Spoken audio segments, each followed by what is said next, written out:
Ooh. Bum, ba, da, da, da, da, bam, boom, boom, no, boom, boom, na, na, na, na, no,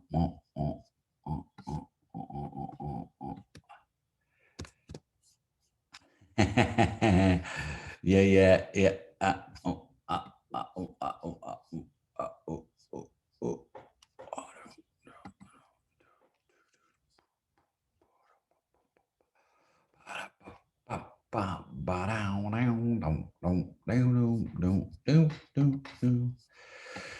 One, two, three, four, five, six, seven, eight.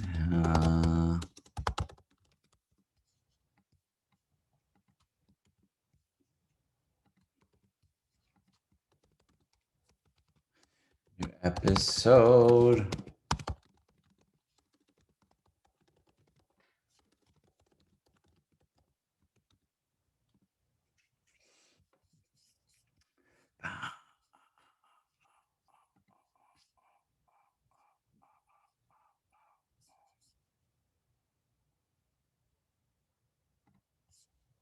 All right. One, two, three. Hi, everybody. Let's see here. Let me look to see what we've got this morning. Mm-mm-mm.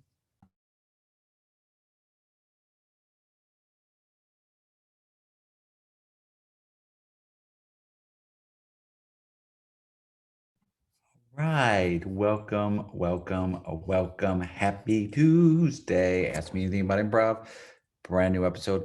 Wanted to kick things off with a question that was sent to me by someone who said, and it was an interesting question because we talk about making these positive choices in scenes. And what do you do when you're trying to make, you're trying to make a positive choice in a scene, and then you get painted in a way that may not jibe with that, right? So, um, how do you be authentic in those moments of positive choices? So, you go into a scene and you've got a positive mindset, your character is positive, and then someone throws an accusation at you. And how do you balance the two, right? How do you resolve staying positive and then having an accusation thrown at you? Well, I think you've got a couple different options of what you can do. Like, let's say, for example, somebody said, you're a very positive person, and someone said, hey, yeah, you were cheating on my wife was cheating on me with you.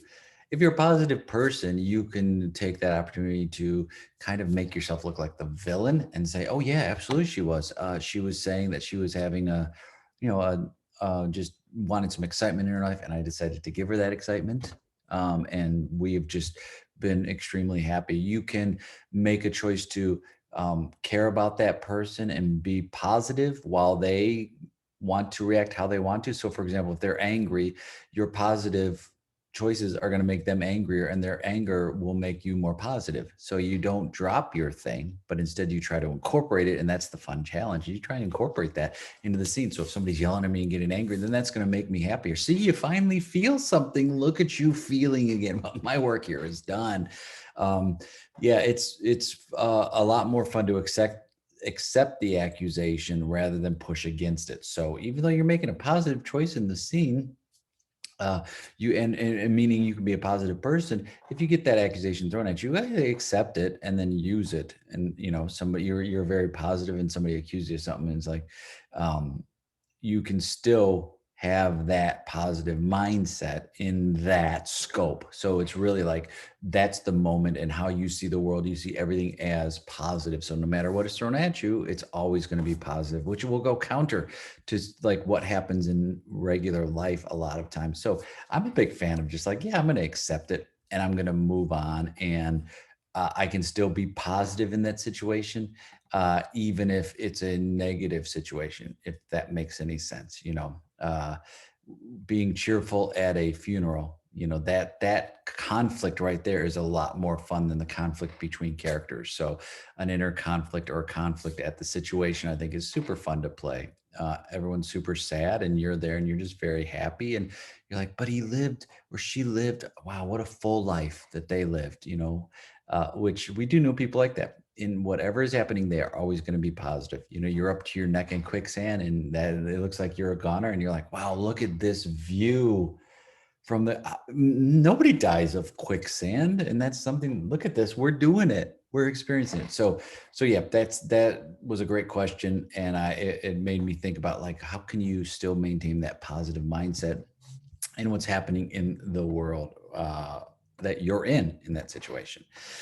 The mayor, Mark Turpin, said, uh, if I merged with David Escobedo, would we call ourselves Jay Scobedo or Daco? And then Assad Khan said it's obviously Javid Suko Bid Do. Yes, exactly. Either of those would be. I think, like, honestly, and this is interesting. There's a post on Facebook about team names. Team names don't mean anything. And Jill Bernard said something to that effect of, like, the classic name, the classic teams have the silliest names. They honestly don't mean anything. If it takes you uh, a long time to agree on a team name, that's a bad sign for you as a group. You can't even agree on the name. I was in a group called Waka Malaka. The main name meant nothing, but it was suggested, and then everyone's like, "That's cool," and we ended up together for over 2 years, which is an eternity improv. But, like, we didn't. That was not the focus.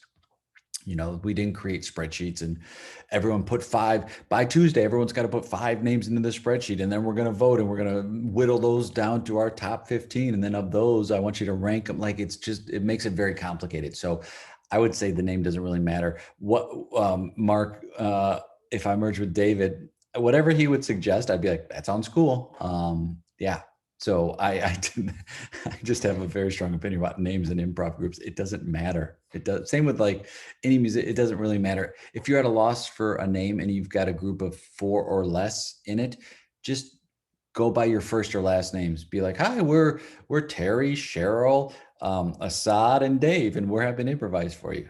Yeah. So I think that would be my suggestion for names. What is my relaxation go-to between shows, classes? Hi, Velvet from Velvet Wells. My relaxation go-to between shows, classes, and Q&As. Oh, that's a great question. And congratulations, Velvet. He was an award winner for the Everyone Get In Here show, which is tremendous and well-deserved. I'm a big fan of Velvet. My go-to relaxation between shows, classes, and Q&As, it's several. I think sometimes if I really need to just relax, I might just sit or lie down and just kind of decompress. When I was younger, and even now a little bit, I would need some time to decompress, especially if I'm on a stage and I'm doing a show and there's a lot of people there. Sometimes it's like I might just need to walk and just kind of, let that show kind of go, and just decompress. And sometimes I need to think about it. If I'm doing a specific type of show, I might need a moment to just, like, kind of come back to where I am now. So sometimes it's a walk. Sometimes it's listening to music. Sometimes my relaxation go-to, honestly, is when I'm hanging out with my significant other and we are talking or interacting or just being in the same room together. I think it's huge. Like, after I teach a class or something, sometimes I just want to take a moment and then talk to them and be around them, because we have a very amazing relationship that allows us to just be in the same room at times, and that is a really good relaxation moment. Sometimes I also might need to eat something because you're expending a lot of energy. And I feel like virtually there's a lot more energy to expend in moments. That's why I think classes should be a lot shorter than in person, but also, like, you're putting energy out, and there are lights and all sorts of things. And you're at home and you're more vulnerable because you're not sure if somebody's going to ring the bell or call you, or your internet goes out. So I think there are times where it's like, just taking a breath. I think it's a really key relaxation technique right there. But also sometimes I have to eat because I'm hungry or have something to drink because I might be thirsty.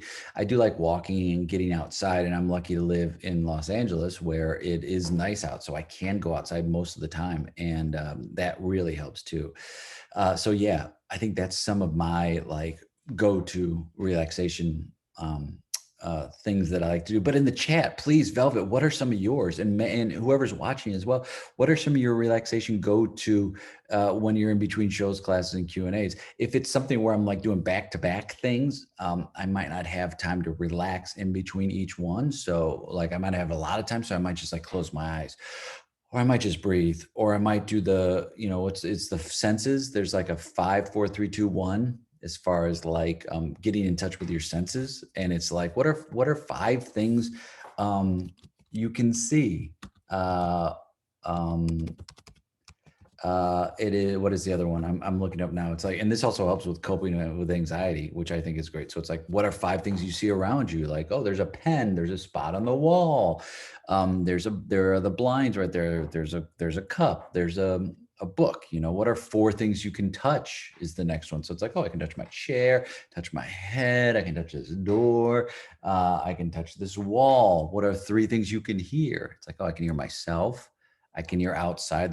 There's a leaf blower, and I can hear the chair squeaking. What are 2 things you can smell? It's like, oh, I smell, I'm drinking some tea, so I can smell that.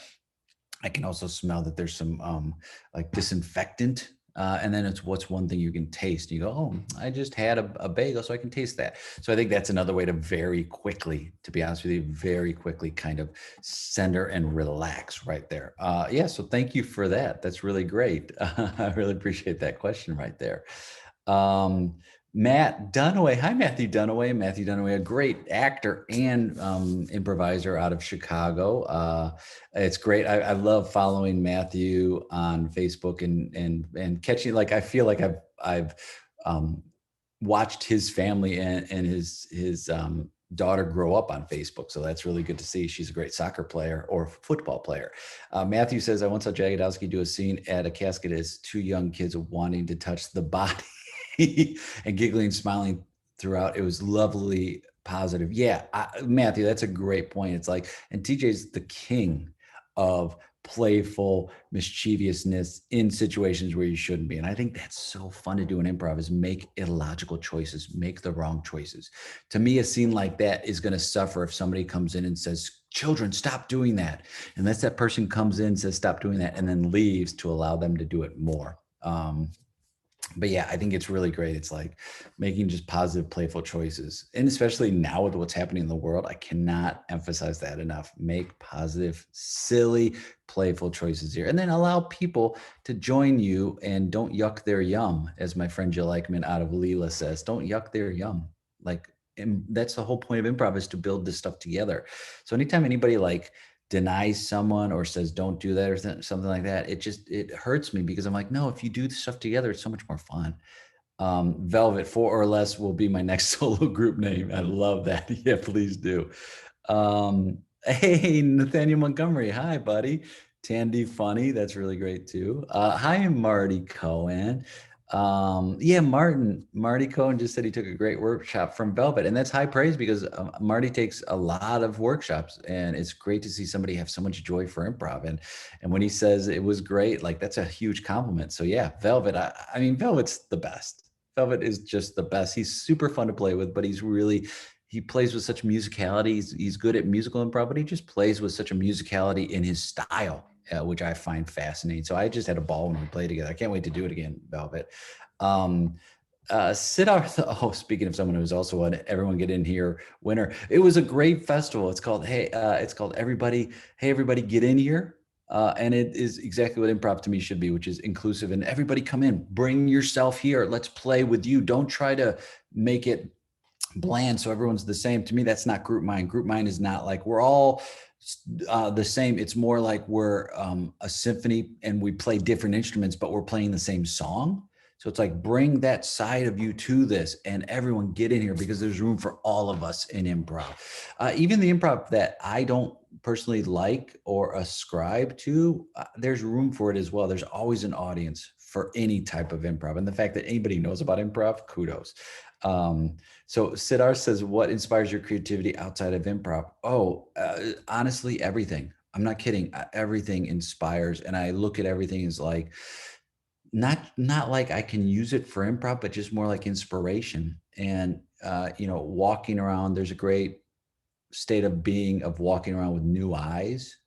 Like, you're just, even in the places you've been for a long time, can you walk around with new eyes and be inspired at what's happening at the littlest things as well? So yeah, I think that does. I think colors really inspire me. I think, like, definitely, like, what else inspires my creativity are my kids, my significant other, and the family I'm with right now. I think that's very inspiring. I think family and friends are super inspiring. Friends of mine who I was talking to, a friend of mine, Vic, and he's great. He just started this awesome new podcast. And it's you're so, what is it called? It's called You're So give me a second, because it was so fun to be on. And I was a guest on his podcast, and it was called, I want to get this because we talked about this. It's called Why You're Basic, and it's awesome. And he's just such a uh, he is just such a, and I'm going to put it in our in the chat here on Facebook. He is just so, he's just like a hustler. He's a Chicago guy, very funny. And we talked about our favorite, funniest friends don't do comedy. And so I think people outside of comedy are super funny and inspiring too. So I think there's inspiration everywhere. I just watched Bridgerton on Netflix. I think that was tremendously inspiring. It was like, oh, it'd be fun to do a genre styled improv show. But I think, yeah, my creativity outside of improv is inspired by everything. The painting behind me is, I did that. It was based on Jackson Pollock, and I'm really inspired by that kind of chaos and trying to make that chaos into art. So I'm inspired by that as well. But with kids, I mean, we are all super creative. My daughter today is in school, and they're celebrating 100 days. So she's dressed up like she's from 100 years ago. And she's like, she has a wig. Her mom had this wig and gave it to her. And she goes, Daddy, this wig itches. And I go, yeah, welcome to wearing wigs, because they do itch a ton. But it's very inspiring there. But there, you could take inspiration in anything. And you can take inspiration or be creative in anything. So I think those things inspire my creativity. And yeah, please put in the chat there. This is what I'd rather have people in the chat than just me give answers. I'd rather have y'all be like, hey, what inspires your creativity? So Siddharth, what inspires your creativity outside of improv? Go ahead and put that in the chat. Music, obviously, is very inspirational. Um, uh, Reading, I think, inspires me as well. Reading books or just reading news, I think, can be very inspiring. So I think this, things you see, things you touch can also be very inspiring too. So yeah, please in the chat, put in some of those things as well, um, about about things that inspire your creativity. Um, Oh, Velvet, I love this. I like connecting with people in a non-knowledge transfer fashion. Wow, that's awesome. And if you want to expand on that, Velvet, please in the chat do so, because I think that's a great phrase. I like connecting with people in a non-knowledge transfer fashion. That's awesome. Um, yeah, Terrier. Hey, buddy. Staying hydrated is such a good place to start for sure. Drink water, drink more water, y'all. Drink more water, drink more water. I'm doing it. And I just have to keep reminding myself. A lot of times when I'm grumpy, I'm dehydrated a bit or hungry. So I have to just keep reminding myself. And to not go with energy drinks, because that in the long run for me it makes me more tired, even though I think I get a shot of adrenaline. I just don't. Great. Velvet enjoyed the songs you created in your self challenge at the end for Marty. Yeah, that's great. Oh, I love giving self challenges. It's a fun thing to do in a show too. Is like, oh, I'm going to challenge myself this show. Like, give yourself a goal. I'm going to play animals, or I'm not going to play animals. There was a time where I was like, I'm not going to play an animal in this show because I kept playing animals, but sometimes you just break that. You're like, nope, they're at a farm. And it's fun when you're playing with friends and they know you've challenged yourself for something. And then like every scene's at a place where there should be animals, which is really great. My buddy Bill Cott and I, who is the person I've performed the most improv with of all time in my life, we used to challenge ourselves before comedy sports shows. We'd be about to go on stage and it'd be like, okay, you can't, I'd say to Bill, like, you can't play any big characters. And he'd be like, you can't say any words that have the letter S in them. And so we would be doing the comedy sports short form show, but then on top of it, challenging ourselves to do those as well, which was fascinating. Yeah, Shweta. Hi, Shweta. Speaking of amazing writer and performer, loves the name of the podcast. Yeah, Vic is just so talented, and it was such a fun. We had a conversation that was just so much fun. But we talked about improv in life, and stand up is what he does. But he's also an improviser, and he has that mindset. And years ago, you had people who were stand-ups and improvisers, and they never mixed. Never the twain shall meet. They just did not get along. And now it's so great to see so many improvisers appreciate what stand-ups do and stand-ups appreciate what improvisers do, and the crossover, which is huge right now. Nathaniel, hi Nathaniel. What makes a choice positive or negative? How can we explain this to students? Oh, that's a great question. I think positive choices allow more things to happen, and negative choices shut them down, for sure. Now, I know there aren't positive or negative emotions, but I'm thinking about choices where I look at, like, is your choice allowing things to happen or shutting them down? And if you're shutting them down, it might be a negative choice. I also want to say safety first. So if somebody puts you in a place that it's inappropriate to say yes and to it, please, by all means, do not do that. We should not be robots that the default is to say yes to everything that comes our way. But I do believe that, that we, like, a positive choice would be somebody says in a scene, I want a divorce. To me, I want a divorce. To me, a positive choice is, oh, thank you for saying that. I know I've been super distant with you and you have every right to do that. That's a great call. My bag is packed. I really, really want to thank you for saying that. So you're making the positive choice to something that might be considered negative right there. And on the flip side, somebody's like, I love you, and their scene partner goes, I want a divorce, which I see happen all the time. Improv is the opposite of like musicals. In like a musical, the two people, like in Bridgerton, which is not a musical, but in that show, the two people who come together didn't like each other at first and then fell in love. So at the end, they're in complete love at the end of this first season. Spoiler alert for anyone who hasn't seen it, but I mean, it's not a new equation. Like, yeah, that's what happens in most musicals, is two people can't stand each other or don't like each other, don't notice each other, and at the end they come together. But in improv, we flip it and we make these negative choices because we get nervous or scared.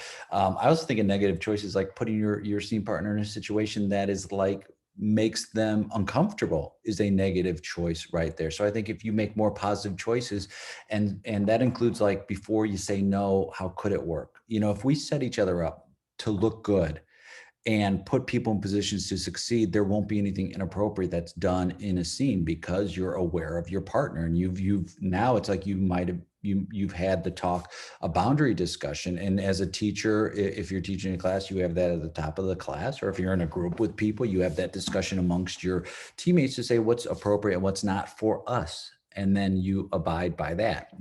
Each person has a different boundary. And so you need to respect that. And so let's say all of those are respected and all those boundaries have been established and respected. Then to me, positive choices are saying yes to things, including this. Would you like something to drink? Nah. Like, we say that because no will get a laugh or it's unexpected, but it stops what's happening. So for me, positive choices allow the scene to flourish and grow. Somebody goes, hey, do you want to go on a hot air balloon? Think of it like they're not asking you. They're just putting a statement in a different way. So it should be, what you should hear is, I want to go in a hot air balloon. And then you go, yeah, let's go, because that positivity will open it up. Watching two people like each other is a scene of positive choices. I see scenes with married couples and they always hate each other in improv. Not always, most of the time. And it's like, Why are we making the choice to hate? Jeff Michalski would say, like, why are you arguing for a fictitious character? My character would have hated their job. And he's like, why are you arguing for that? Why not enjoy the job? And Landon Kirksey, my dear friend, says it best. He goes, yeah, but what if you dig it? Someone's like, well, I hate my job in that scene. My character would have hated their job. And he goes, oh, yeah, yeah. But what if you dig it? So I think making those positive choices, which is what the yes is, think of it like doors opening. It allows doors to open, which means more things can happen. So you want to play from a place of plentiful rather than limited. So that's just my thought on like positive and negative choices, and for sure any improv can work. And I say that and it's like, of course there are hundreds of or thousands, unlimited scenes that are the opposite. Scenes that are arguments that could be hilarious or what have you. But it's also like, what do you define what you're trying to do in improv? Are you trying to have fun? Are you trying to see what you can do and the places you can go and what you can explore? Cool. Are you trying to replicate the grim nature of being? Then yeah, you're going to make different choices. So, but I don't think we promise our audience a show that reflects the grim nature of being. I think we promise our audience hope, and here's things that can happen in the unexpected and the unknown. I think, and exploring that. And I think that to me is like why positive choices are so important. To look at everything like, yeah, and look at everything like, oh, my partner's got a great idea, and everybody's idea in this group is better than mine. That's the way I look at it. Is like, everybody's got a better idea than I do, so I'm going to join them. Now, you're always going to have ideas. They're going to pop into your brain, and you can't deny that. And I'm not saying you go into it where it's just like a because you need to add the and, not just the yes, but the and. And so someone goes, what a beautiful day. It's like, yeah, not a cloud in the sky. You just anded that. The scene is starting at a wonderful place. But if somebody goes, what a beautiful day, and then their response is, oh, their partner says, oh, but it's going to rain. It's like, okay. So that but always seems to set up problems. So yeah, I think, Nathaniel, that to me is it, is like, enjoy what's happening. Positive comes from a place of enjoyment and fun and being like, yeah, and digging what you're doing. I hope that helps. Nathaniel, how do you position it? And people watching, Shweta as well, like, how do you position this? Because, that's something for each person to come to terms with as far as what they're looking for. And for me, when I teach, I'm like, I just want to see people have fun and connect in a safe space that they create things together at the top of their intelligence. So I don't necessarily, I don't like seeing things that are like, jokes about body fluids, but some people might do that. They might enjoy that. For me, it's just like, I don't see it. And I want to make sure that everyone's protected in that situation. Tom just asked, I find teams have a shelf life. What is considered a good run for an improv team? Oh, Tom, thank you for that. I don't know. I feel like 2 years is a good run. I feel like 2 years, you're like, 2 to 3 years. It's like, we've explored a lot. Now, some teams can go longer, some can go shorter, but I think just in general, I think like a 2-year run for a team is great. Now, if you have a team like, Comedy Sports or Improv Comedy Bangalore, it's more of a group that will continue. So you might have new members coming in and out. But I think like if you're on a team, an indie team of some sort, and you're performing together, 2 years is a good kind of rough estimate for me for like a good run. There's a team that was at a theater in Chicago named Deep Schwa, and they were together, I think, like 20 years, but there were so many members in it. It was like, oh, we're playing the Deep Schwa show, but it wasn't that same Deep Schwa group. And every time you have new people that come in or people that leave, if you have people that leave your group, allow your group time to grieve their passing, no matter if they were in the group for 1 day or for 10 years. And then there's going to be an adjustment when new people come in. It's almost like a new team at that point. So keep that in mind, is like, don't forget to give yourself time to kind of decompress, take a moment once new people leave or new people come on board, and celebrate when people leave. Celebrate the fact that you played with them for as long as you could, and then celebrate the fact if people are coming in. Yeah, Shweta, self-work is Shweta, self-work will help you a ton. That's one thing as improvisers and humans, is like, just keep looking at, be like, accept who you are, but there are some things you evolve and change with. And like, so you go, okay, what, like right now, self-work for me is like, oh, I want to focus on having a better diet. I don't want to just eat bad food. So that's part of my self-work right now. And also, how can I stay present? I'm still constantly reminding myself to stay present. Oh, Louise Thompson. Hi, Louise Thompson. Oh, Louise said, oh, Louise is the absolute best. I know people, Louise is the absolute best. Does creativity vary with mood, weather, external stressors? Of course. Oh my God, what a great question. Of course they do. There are so many things that influence us. And sometimes, if you're in a bad, like I've been in a bad mood before a show, and then I have an amazing, hilarious show where I'm super positive and connecting and things like that. Sometimes I'm in a great mood and I go into a show and it's not the best. But yeah, definitely like external stressors can influence it. If it's bad weather out, you might be worried about that. I think like mood is a big part of it. And if I'm tired or grumpy, sometimes it's harder to kind of snap into it as you go. But I definitely think it is that way. And sometimes like I had to take a break from doing improv because there were so many negative things happening in my personal life that I was like, I got to step away from this. These other people aren't the jerk. I'm the jerk right now. And I need to step away, even though I'm afraid. Like I thought there was a place in line as an improviser where it's like, well, I'm going to lose my place in line. It's like, no, there's no place in line. I was just nervous that I wouldn't be able to perform again or I'd be forgotten. And then it was like, no, my self-care, getting back to what Shweta says, my self-care is more important.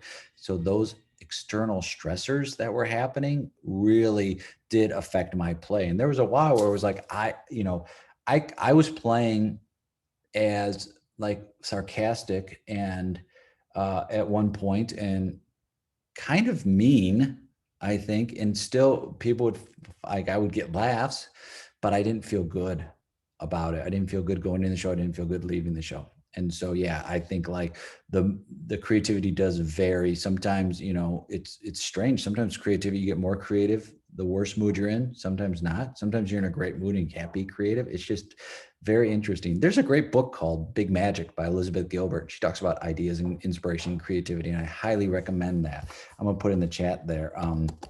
Big Magic by uh, uh, it was a great, I loved it. It was a great read. It talked about creativity and ideas and how they land. And if we're not prepared for the idea, it will go to someone else. That's why you see a lot of times you're like, I had that idea. It's like you did have the idea, but you weren't ready to act on it. So I think she's just great. Anything with Elizabeth Gilbert, I love tuning in and watching. So yeah, that Louise, that those things are effects of creativity. How you eat, how you sleep, all of that does affect your creativity. Also, if you're just waiting to be struck by inspiration, I don't think it's going to be as effective or as successful as if you just are doing the work and then inspiration seems to come to you more often. I forget who said, but there's a great saying, which is like, improvisers, speaking of like creativity and inspiration, improvisers love to be Picasso, but sometimes you just got to paint that fucking barn. And I was like, that makes complete sense. Sometimes you're just doing work in these shows where you're just doing a show. It's not the most brilliant show ever, but you're just doing the work that needs to go into that show. So that sometimes lends with creativity where it's like, wow, sometimes it's, you can't expect to be creative at the highest level all the time. Great. So thank you for that, Louise. Therapy insights. Yeah, Shweta, exactly. I love therapy. I talk about this all the time. A therapist once said to me, Jay, if you're depressed, be the best depressed you can be, which was his way of also saying, stay in the moment and saying you can't control these emotions. And there are no good or bad emotions. They're just valid emotions that make up you. And it's the fun of being a human being. Yeah, Sid, music, exactly. Movies, stand up. Yeah. I also feel like if I want to be in a funny mood, I'll watch funny stand up or movies and it gets me in a funny mood. If I start laughing, it completely changes my day. So if you could start off with a laugh in the day, that's why I love doing these 10-minute with videos, is because I get to laugh with people. And then it's like exercise. It gets my heart going, it gets oxygen to my brain, and it allows me to be in a better mood for sure. Velvet, we all have experiences and insights. The way we've entered the world before the workshop, love to learn about who you are, not as a student. Yeah, exactly. I love to get to hear about people when it doesn't have to do with like their job or status, just to hear about them. And exactly, and not as far as like a student or how long you've been performing. None of that when I'm teaching or performing, none of that matters. Like I've been performing X amount of years or I've done these shows. I don't care about that. I just want to know about you. Tell me something about you. I like to hear that. That's why like the before and after shows are the best part. I was talking to Vic about this too. I don't miss the stage shows as much as I do the before and after with my friends. That's what I miss the most right now about not being able to be in a theater or in a space is I miss the before and after doing bits and not just doing bits with the funniest people on the planet, but also just talking and finding out how they're doing and what's going on and talking to other now parents about school and like, where's your kid going to school? And just information that you can't get right now. And the connection, I think, is huge. So I miss that a ton. Hi, Shweta. Uh, good. Yeah, it's great to see you. Shweta is so talented. Matthew coaches high school soccer players and talk about dehydration all the time. Yeah, first thing in the morning is get your kidneys working. Thank you, Matthew. Drink water. How do you know when you are dehydrated? You're thirsty. Buddy, I love that. It's so true, though. It is so true. It's like the more the older I get, the more I realize, oh, that dehydration has an impact on how I feel. And I can get real grumpy. And it's like, oh, I haven't eaten or had something to drink. It helps. I tell people all the time to embed their favorite short form into sets. Yes, without telling anyone you're doing it. Velvet, I love that. I am a big fan of that as well, is do short form moves and use short form devices and things in a long form set. It's so key. That's really great. I also love improvising with people who have Meisner experience because you'll start doing a repetition mid scene. I know Kevin Mullaney we used to play together and he does that a ton. Summer Austin does that a ton. It's fun to play with her when you're like, oh, we're in a repetition right now, which is a Meisner technique of just repeating words back and forth. So yeah, I think, and I love doing like short form moves and long form shows for sure. And short form games without even saying anything. If you're strongly based in negative energy off the top, find a way to transform it by the end of the scene. Velvet, I love that. Yeah. There's no reason you can't in the scene go, oh my goodness, and have the thought of today's the day, or have the thought of like, I'm going to change my ways. Like that's also a lot of films and stories are based on that of like, we're going to watch this person's journey as they change and transform. And too many times in improv scenes, we don't want to change. We don't want to transform. Somebody's like, hold on to your energy, hold on to your emotion. It's like, well, but you need to be affected and change. And you need to be affected by your scene partner and change in the scene. So let them change you. Don't try to change them, but allow them to change you. Yeah, I love that, Velvet. Yeah, it's like transform it by the end of the scene. It's always more fun to see those scenes, by the way. Dave Colin, is it Dave Conlon or Dave Colin, Marty, who said in a class, if you don't know what to say I love you. I think that's great. I mean, what human doesn't want to hear that more for sure? Yeah, I love you. I think that's a good tool to have. Now, again, we want to talk boundaries, and you might play with people who don't want to hear that. So you want to make sure before you go on, is there anything you don't want to discuss, or anything you don't, most of the time it's like, yeah, no, if I don't know you, no touching, no romantic stuff, no like physical interaction of any sort, but like, are there things you don't want to talk about? So just check in with your partner to make sure that they're okay if that happens. Shweta is going to be discussing about emotional safe spaces in improv this Saturday with Lucy Fennell. Oh, that's so true. And Shweta and Lucy are two amazing improvisers and amazing teachers and instructors. And that is this Saturday. Could you put that in the link, Siddharth, if you're able to? Can you put that link for that class? Because I think emotional safe spaces is truly something we all need to work on in improv scene. So I'd love to have that. And if I can't, if you're not able to put that in there, I'll be able to look it up and put it in. Yeah, Matthew, anger is the easiest emotion. It feels like you're really acting hard. So true. Oh, I'm so angry. Melancholy is the hardest. How do you play no emotion? So the one character in Rent is so hard. How do you project melancholy? Oh, I think, Matthew, that's a great question. I think in general, like, especially if you're doing virtual improv, you don't have to project as much. So I think like just be, and then let your being melancholy affect your choices. Too many times we do the opposite. We go, I'm going to state my emotion, and then I hope to catch up to that feeling that way, versus I'm going to feel that and then state things through the lens of that emotion. I had an improv teacher once who said you should never say how you feel in an improv scene. You should show it. So yeah, so I think it's like, how do you project melancholy? Feel the melancholy, and then improvise the scene where you never say it, but you just make choices that reflect that. Like, you go to a Starbucks, what would somebody who's feeling melancholy order? Now, this kind of flips back to the positive negative choices. I think a weak choice would be like, oh, this person wouldn't order anything because blah blah blah. It's like, okay. I think a stronger choice would be like, I guess I'll just have hot water. And can you just pass a tea bag over it? Oh, that's what my ex-boyfriend ordered. Oh, just put the tea bag beside it. So you use what's around you instead of saying no. Like, no to me is it's sometimes a lazy choice of like, I'm going to say no. It's like, well, no, you say yes, even in that situation. But yeah, Matthew, I agree. Anger is the easiest, and anger is such a superficial emotion. It's like, play what's beneath it. Don't just be angry. And for heaven's sake, don't be angry at your partner. To me, I'm like, your partner is the most important person on that stage in that scene with you. So why be angry at them? Make a choice to not be angry. See what happens. You know what? Just try it. I know some people want to say like it's a human emotion. It's like, absolutely, and you're robbing yourself of that emotion for sure.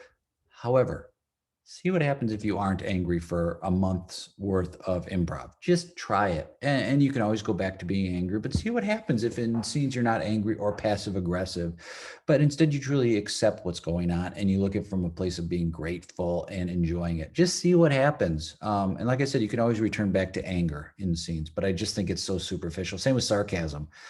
Unless you're using it to make yourself look like a fool, same with anger. If you're using it to make yourself the fool, that's a little different. But if you're using it against your partner, it's like, oh, there's enough anger in the world right now. Marty, yeah, I like being nice in scenes too. I like being pleasant in scenes and being respectful. Uh, for me, Shweta, for me, the journey was to first learn to let go of the need to be funny, witty. And when I was comfortable with that, the journey was to play with my flavor of expressing humor. I love that. Yeah. What is your exactly? It's like, what works for you? And then I'll go into a scene and I'll have tools that work for me, and then we'll find the middle ground where I want you to use those tools. And I love it. Play with your flavor of expressing humor. I love that. It's like, yeah, please do that. And then I will find a way to fit in with you, and we'll be on this journey together in this improv scene. But yeah, I think that's really great. And I think at some point too, you go, you realize we're all funny. We're all very humorous when we play with friends, and we have humorous elements to us, and it's okay to add humor to scenes for sure. If that's your end goal, to be funny, you got a 50-50 shot at it. But if your end goal is to connect, you've got 100% shot at that. So yeah, but I saw somebody once who said, humor, adding comedy after improv is the worst thing to happen to improv. And I was like, I don't agree with that. I think comedy is a great thing. I think comedy helps people relax and lets defenses down and connects us. And it's okay. Like, I love comedy. I'm a student of comedy. It connected me with my dad. So I don't think it's a bad thing in scenes, but when it's the only thing you're going for at the expense of your partner, then it can be tough. But I like what you said, Shweta. I think that's great. It's like, not the need to be, just like, it's going to happen, but it's like, I don't need to be that. But yeah, get comfortable just who you are and what your flavor of expressing humor is. I love that. um uh Tom says, because Spinal Tap, after all. Expand on that, Tom. Let me know what that means. Yeah, Velvet, grieving change is healthy, and we don't do that enough. It's a grieving of a change, and change also is good. We look at change as things being taken away from us, and we rarely look at changes like, things are being added to me. So look at change as something to be added. If you lose a person in your group, if they move on to do something else, like, yeah, definitely, like, you can grieve that moment of them leaving, and celebrate when they were with you. But it is part of what's going to naturally happen. Sheena lasted 10 years at Jimmy's Woodlawn Tap. Yeah, Sheena is, and Tom, Sheena is still, they do show. Edmund O'Brien is still trying to get people together to do shows. So I think it's one of those. Yeah, I think she, Sheila is the group I'm thinking of. Sheila. It might be the same one, Tom, that you put Sheena, but I think it's Sheila. Yeah, I think they still are doing stuff in different incarnations years later. Schadenfreude is another group that started out with improv, but they did more sketch, and they're still doing things together. Oh, Marty, the journey was fantastic. Thank you for being a part of that class. It was a class where it was like, it was kind of a, you never left the stage. It was all group. And it was not really like scene work. It was just this group experiment in doing improv. And I found it fascinating. A lot of elements of like JTS Brown, but even more so of less logicalness and less about scenes beginning and ending and more just like transitioning into moments and then out of moments, which I think was great. I never realized it was grief whenever it's changed. Yeah, Sid, it's grief, and it's okay to have those moments of just grieving. Sometimes they're shorter, sometimes they're longer, but yeah, there are those moments. Hannah, oh, Hannah, I miss improv with you too. Oh, thank you for that. All-time favorite teacher. Hannah, you are tremendously talented, and I also miss improv with you. I think it was so fun. I think you can do it all. I think Hannah's one of those great, you meet so many people along this ride of improv, and you meet so many people where you're like, you're just so good. And they really are just so good. And Hannah's one of those people. And Hannah's just an amazing performer who, you know, like all of us, we need those people around us to help when we need confidence or support. That's the whole reason to get an improv is you're supported by other people. And so the more you can find those people to support you, the better off it's going to be. Thank you for that, Hannah. Yes, what I love Big Magic. I think it's a great book. Yeah, 20. I mean, we have this. I had a fear of a long time of being forgotten. I'm like, I wanted to be in a Hall of Fame of some sort, or my name on a street sign, like like a street renamed for me. It was because I had this fear of dying and fear of being forgotten, and now it's like, oh, that's not. I've gotten past that. But yeah, it was a few years ago where I had this fear of just dying, and now maybe you just get older, or it's a different period in my life. I don't have that same fear anymore. So if you are thinking about that, or you have a fear of like what's being forgotten, or what does it all mean, I mean, it will pass. I don't think it's a permanent thing, but you might just be in a period right now thinking about it. Also, it's a fucking global pandemic. Of course people are thinking about dying and are depressed and anxious. Yes, we all are. Everyone is anxious. We don't know the end of this. We have no idea. You keep hearing about new strains. So like, don't underestimate that. Which can also go with your creativity. And you also might be like, I haven't been creative for a while. Great. It's okay. Just worry about you. Worry about you and not about what you think you should be doing. Just take care of the moment. Just get through every moment. Don't get ahead of you. Don't get a day ahead of yourself. Just sit here in the moment, and then everything passes. Take a breath. Drop your shoulders. Sometimes your shoulders get, drop your shoulders. Take your tongue and drop it from the roof of your mouth. Your jaw can get real tight because of stress, and just moment to moment to moment.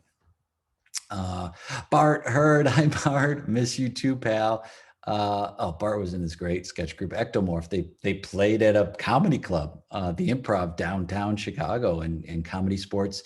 A group I was in was in the back smaller room, and then Ectomorph would do these just amazingly clever, funny, they had just such a great look about them, and they did such great, interesting, surreal, funny material, and it was right at the cusp of like the alternative comedy scene. So I think they were just one of my favorite groups to watch. We would just laugh so much watching y'all.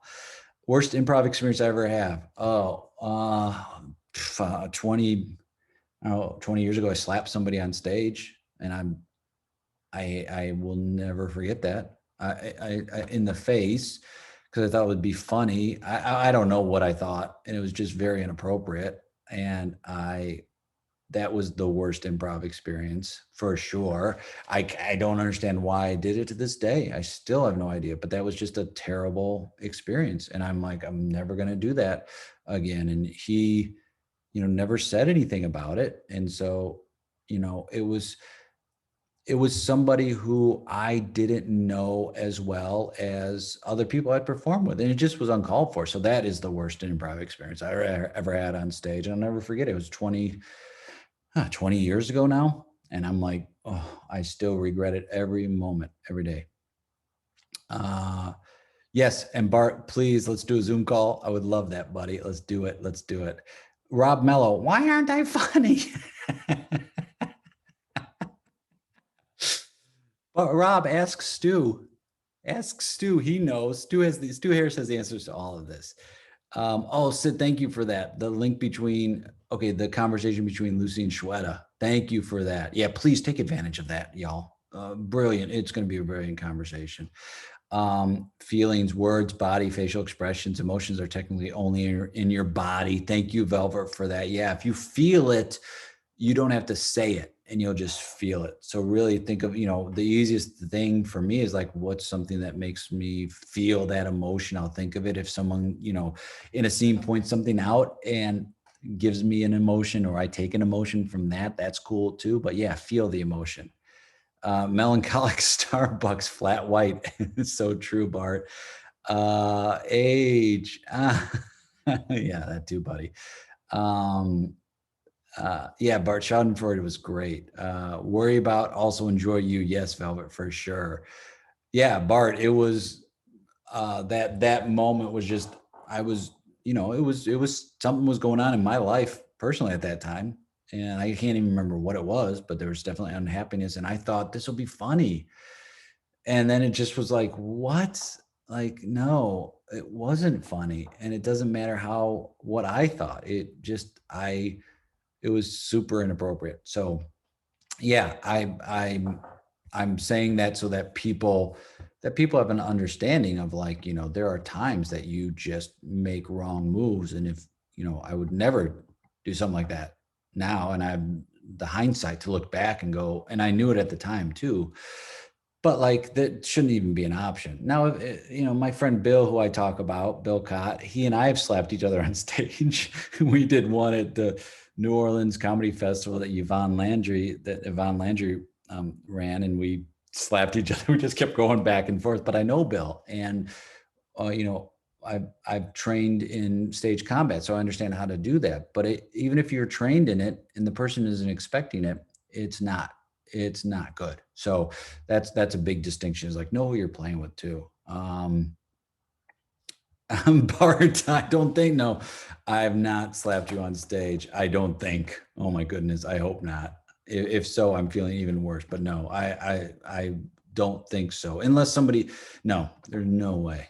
It just happened that once, and I'm like, nope, never again. But yeah. So I think the big thing is, as you're continuing along this journey, wherever you are in the improv journey, whether you're coming back to it, or you're new, or you're just, in it. Moments are so important in improv, but they're so important in life as well. So appreciating that moment to moment. Um, oh yeah, Bart, you've been talking to Bill and Yvonne. Yeah, I mean, they're just amazing. And Yvonne she did so much for the New Orleans improv scene. Um, and she's great. And she really is the one that made that scene, at least helped it grow in New Orleans. And now she's in Atlanta, trying to make her mark there, which she's going to be very successful at. I have no doubt. But yeah, like, take care of yourselves as you're going, and spend each moment that you can, put yourself first as far as your own self-care, and then take a breath and realize we're all in this place right now. And if you're having trouble because you feel like you're making negative choices in scenes, then maybe challenge yourself, or talk to your group or your teacher and say, hey, I'd like to work on positive choices in the scene, because I seem to be stuck in a rut of making negative choices. And then let your teacher know what that means to you. What does a positive choice mean to you versus what a negative choice might mean for you? Great. Well, thank you, everyone, so much for tuning in, for listening to this. And yeah, we will talk soon. Please be good to yourself and others. Krasin and Bart, thank you. Krasinski has nothing on me.